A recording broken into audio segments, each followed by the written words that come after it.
Welcome back. It is the end of the week already. In fact, the end of the first week in August. Gee, 1, 2, 3 more weeks, and we're into September. Sliding quickly into that fall season again. Once a month, Dave Esther and Sharon Gill, the founders of the International Ghost Hunters Society, who are rapidly becoming legends in our time in terms of exploring electronic voice phenomenon and sharing many of those amazing EVP recordings right here with all of us, are here. They are here once a month, the first Friday of the month, and we are looking forward to some wonderful times with them tonight. Let's see if they're on board and ready to go. Hello, folks. Hello there. Gee, that was perfect time. It was. A duet. We practiced. Yeah. Yes. Okay. Let's. We've got some pictures up there at the top, which are very interesting and bring to mind pictures that I've seen before. And for those of you online, we can take a look at those and tell us what they are.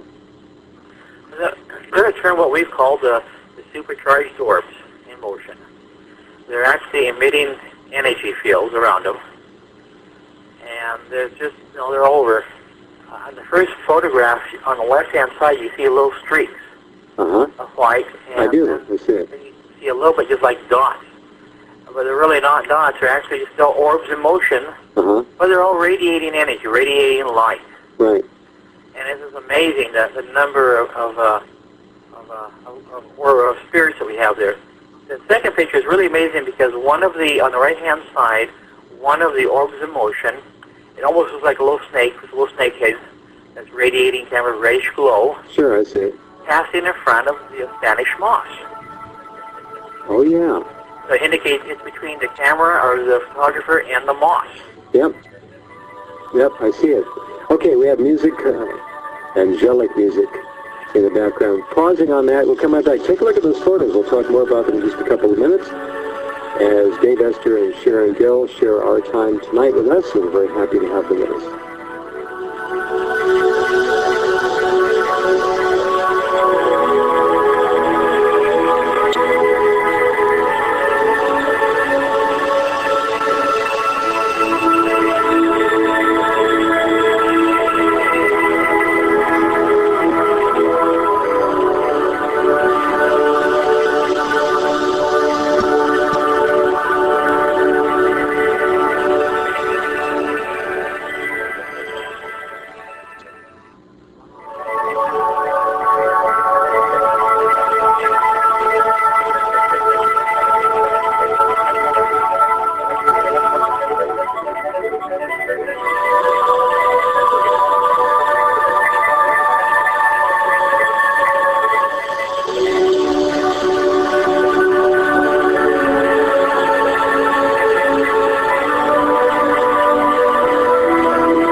Right back with you. Dave and Sharon are here, and we're talking about, if you'd like to, by the way, go back and listen to any of the earlier programs we've done with the EVP voices. Have at it. They're right there. Okay. This picture is interesting. I've seen, you've seen countless hundreds of them. And the interesting thing about them is people try to excuse them as being, well, it was just somebody jerked the camera, but the image itself is crystal clear, so we talk about that. By the way, both Dave and Esther, Dave and Sharon are, is Esther there with you? Are professional photographers of some renown, and they have been at this a long time. Dave and Sharon have talked about that over the years with us, explaining their background, and they know photography inside out. So why couldn't these be some kind of a sneer or a jerk or a sudden movement? The person doesn't hold the camera still. Just for the sake of devil's advocacy here. Yeah, that's no problem because, that's always first thing we do when we look at it. If it's a chilly night out or something, and right. We've done that at Gettysburg, with the city lights in the background, it looks like they're in the sky. Yeah. And if you snap a picture, you know, at 1/60th of a second, you're bordering on having to have a tripod, you know, for stability purposes. Right. But these pictures, they show these supercharged orbs. For example, in the photograph on the left, you see several of them, or at least 4 of them anyway, that is in front of the person standing in the picture. Mm-hmm. Now, if it was a background light where you're the chilly night and you kind of vibrate the camera a little bit, shook it a little bit, camera shakes, then you could understand that, but it wouldn't be in front of the people, or in front of the lady. And the second photograph, same way. There is one orb in motion that comes slants down by her throat and off her shoulders. That's in front, as well as the original one we talked about in front of the Spanish moss. This clearly indicates that these anomalies are between that person and the camera and the photographer. Right. They're not lights in the background that Gotcha. camera shakes have appear to be multiple. Now, they also are so luminescent and light. But here's something else, and I'm sure our listeners who are able to view this are seeing. Let's take the picture on the left and then the picture on the right. It looks as if, and I would be hard-pressed to determine otherwise, that there are 2 absolutely carbon copy, clear, identical tracks of light next to each other in that assemblage of light streaks. In both pictures, it's the same motion. You see, you got look to the our left of the photograph, and you'll see 2 orbs down by her shoulder. Track them up and watch where they go, and they both go the exact same direction, the same course. They change movement. And I'm wondering if there's something in the photographic process that would take this. Could it be a single orb that is somehow given a double exposure? Or are these 2 orbs tracking exactly the same course in front of the camera lens? Okay, now if you look at the picture on the left, Yeah. if you notice it looks like the three orbs in motion, same type of angle, but if you look at the third Yeah. one, going from left to right, Yes. the bottom angle is a little bit different. Yeah, or at least appears to me a little bit different than the angle of the first one. Well, the top one, the highermost one, you got 1, 2, and then the one on the far left, the topmost orb on the left side, does appear to have a different arc. Yes. Yeah, but you know, and maybe it's like walking in formation, Yeah, that's a good point. and they may be flying in formation. Yeah. But yeah, that's always something that when you see it, generally in camera shakes, you have identical position, identical angles of the moving lights. Sure. And you get 4, 5, 6, 8 of them there. And then those are pretty much you can determine as camera shakes. But when you have others that appear in front of a person, that eliminates the background potential. Right. If the foreground is possible, then it suggests that maybe the background is also valid. Have you tried to calculate how fast these orbs must be going to have registered that much course maneuvering in the 1/60th of a second, or whatever the flash is? Generally, we can't because of the distance. You don't know how far away they are, I guess. Like the ones in the second picture that passes in front of the Spanish moss. We don't know whether that's a ½ inch from the camera lens, or 6 feet away. Got it. Now, if there's something passing behind that lady, then that would give us an indication of distance. Have we seen this kind of phenomena before and to the rear of a subject? Generally, we see it independent. Generally, like in the cemetery, a graveyard, maybe passing in front of a tree or something. Right. But never, I don't recall right now of all the photographs we got where we have any with an actual individual in the photograph. These anomalies appear to be right around her. They do. They're almost hovering about her. And this is the first set of photographs, and I have several more on our website that are just with your normal ectoplasmic paper. But these are the first taken at the Myrtles Plantation that is not just dust orbs. Wow. That most people get. Right. Someone sent me some photographs the other day, just loaded with dust orbs. and was, thinking that they were something else. And it's just in most cases not what we're seeing. We're seeing dust orbs, is what they are. This person, John, he's sending me a video that they took in their room of the chandelier starting to move by itself. All right, we'll be right back with Dave Esther and Sharon Gill in a minute.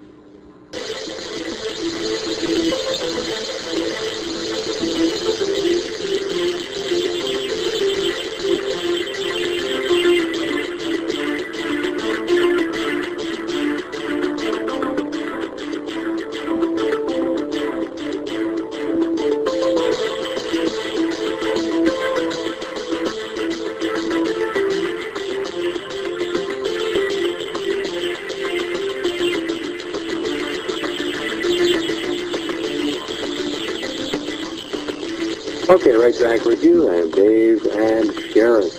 Okay, interesting pictures to be sure, and those of you who have pictures of this nature would like to send them to Dave and Sharon. I'm sure you can do that. Best way to do it is electronically. How would you like to receive pictures, not dust orbs, but pictures of orbs in motion or ectoplasm?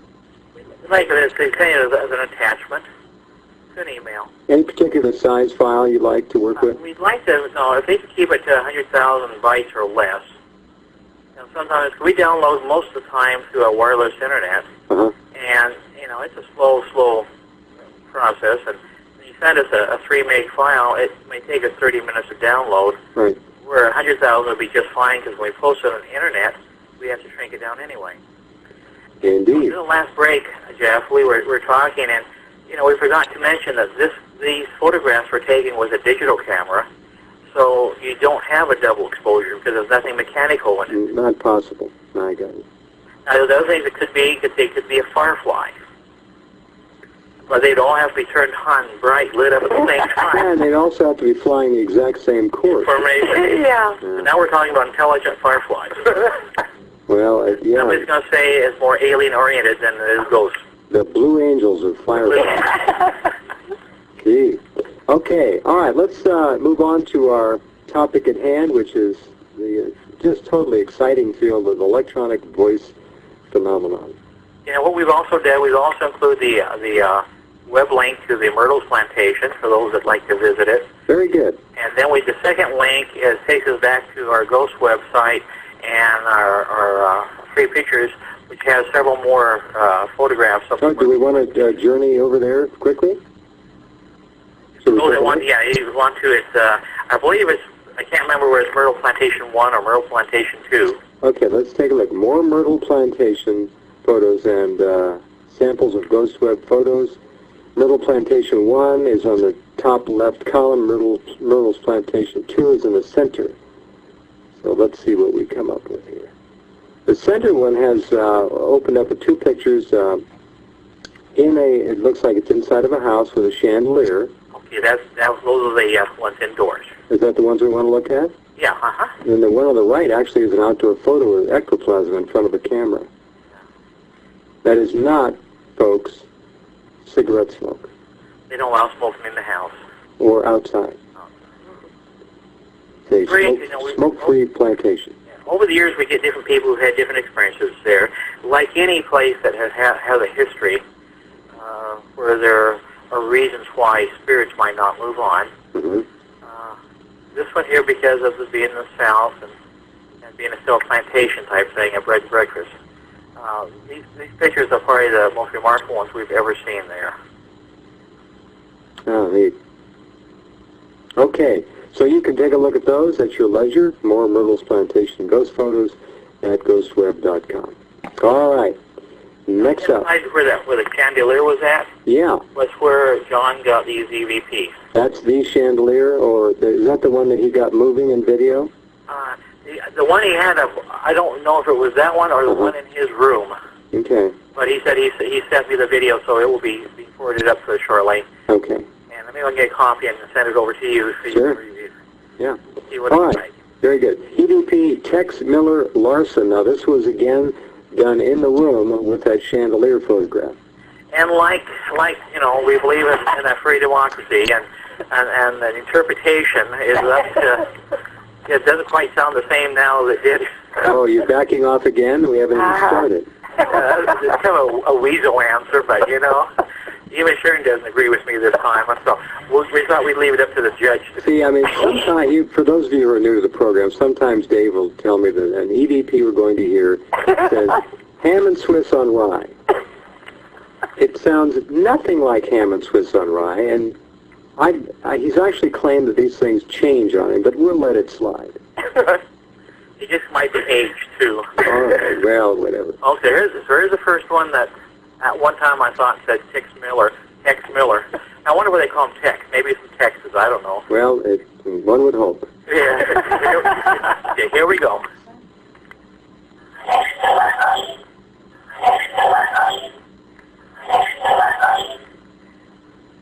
Have a softer voice. Yeah, it's the Tex Miller is loud and clear. I can't quite grab the last part, though, but it certainly could be Larson. Or it could be something else. And I got Tex Miller pretty much in there for sure.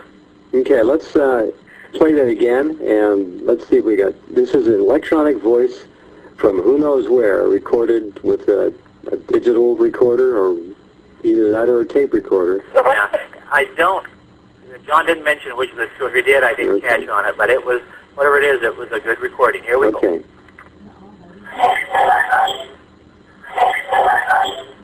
Yeah, that's Tex Miller Larson. Sure. It'd be interesting if you did some research there and found out if there was anybody named Tex Miller Larson. Uh-huh. Or maybe it was Tex, Miller, Larson. Who knows? 3 people. Yeah, might have been. That's a good one. Okay, that was recorded in the Myrtles Plantation, in the room with the chandelier. He's got quite a few, and I don't put a couple of them up that he got. But this is the next one I thought was also really exceptional. Here we go.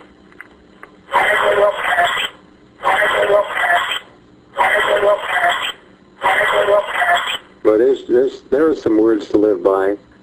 Everything will pass. Yeah, everything will pass. Very clear. You can, again, hear the texture of the man's voice.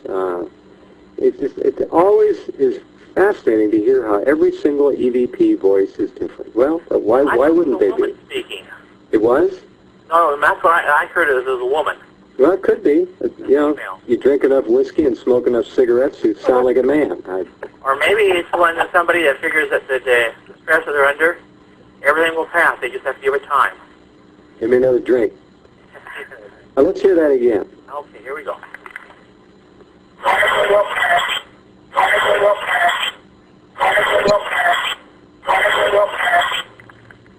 I guess it could be a male. It could be male or female. Well, she's estrogen challenged if it's a woman. We're but not whatever. going to go there. I didn't say anything. I want you to know that these spirits are listening to you right now. All right. You know they are.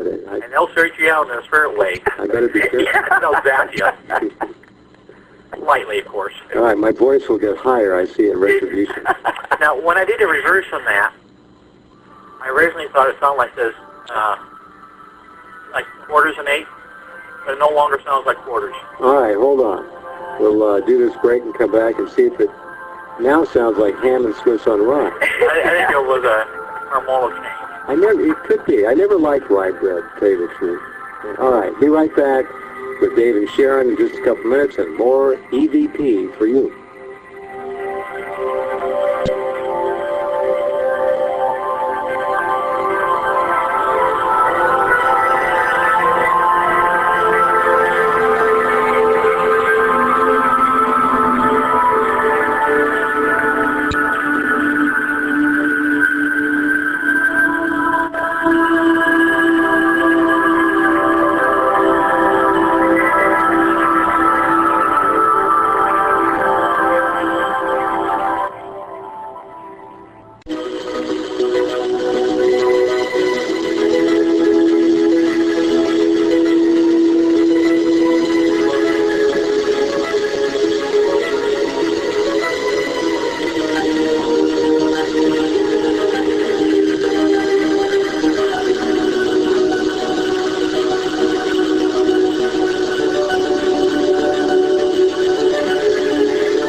fun, and tune your ears up because we're going to hear some more EVP as we continue for the next segment and then the next hour as well. Okay, we've heard Tex Miller Larson, or maybe it was a comedy team of Tex Miller Larson, who knows.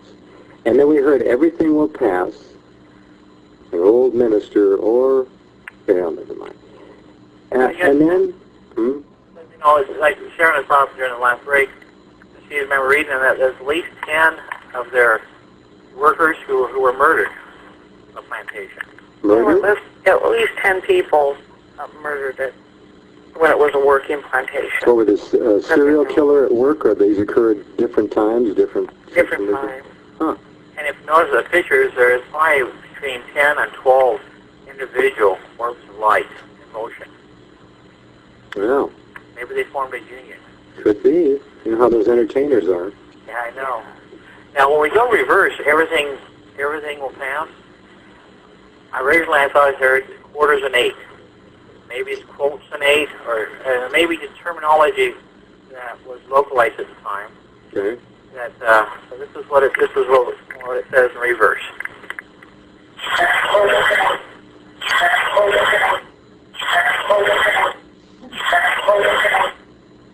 That's what it sounds like to me. Yeah. That's quarters and 8. But again, I'm not familiar with that terminology, but apparently it had something to do with that time period that meant something to them. Are we thinking around the mid-1800s or before? Well, the plantation was started in circa about 1796, and so from that point up, to imagine the 1860s when they emancipated. Got it. Sometime between the 1800s and 1860s when it was a working. I'm not sure what type of plantation it was. Whether it was, they raised cotton or just what. I'm sure. Do you remember reading what the crop? Well, they obviously raised quarters and 8s there. I sound a little more like Bill Hitchcock or something. Well, Bill. I don't know. It's amazing where the imagination can take you with some of these things. So. Well, would you play Everything Will Pass again? That is so clear, and I think it's a very good example. What we just heard a moment ago was the reversal, playing it backwards, of Everything Will Pass. Okay, here's the forward.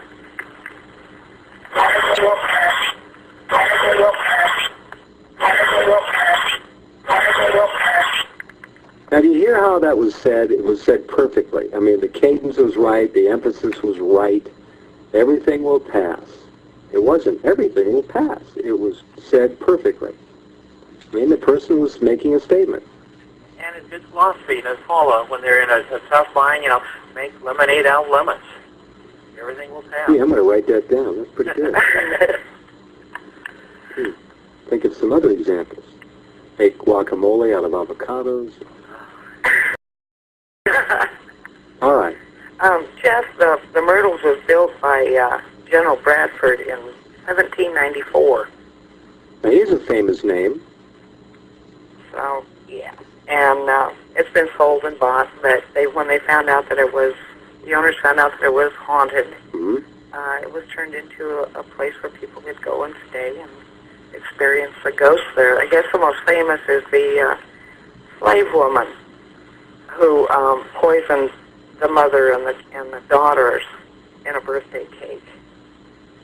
And they died, and so they hung her. Yes. She killed the mother and the daughters? She was a mistress to the father, to the old man. Bradford? Yeah. Oh, no. No. It was the next owner. And she killed the mother and the daughters? Yeah, well, she wanted to. They relieved her of her responsibility, and she wanted the family to make her feel important, so she poisoned them just enough to make them sick, showing that they still needed her in the kitchen. Apparently, they were going to send her back out to the field, and she did a little bit too much poison in it. And it did kill them. Yeah. It actually did away with them, and when the husband found out what she'd done, they took her out to a tree and hung her. And her apparition is seen from time to time. Right. By the estate. She's actually the most famous ghost, but there are far more that create the activity out there. And I think it was Judge Woodruff, I'm sorry, that his wife was pregnant with a child, and he was sleeping with the maid. And she got to like it, and she got very jealous of the fact that he was still married. Kind of a complicated, sad story, but... Yeah, indeed. And like typical love triangle ends in death. Yep. Well, it's an old theme, been around a long time. Really.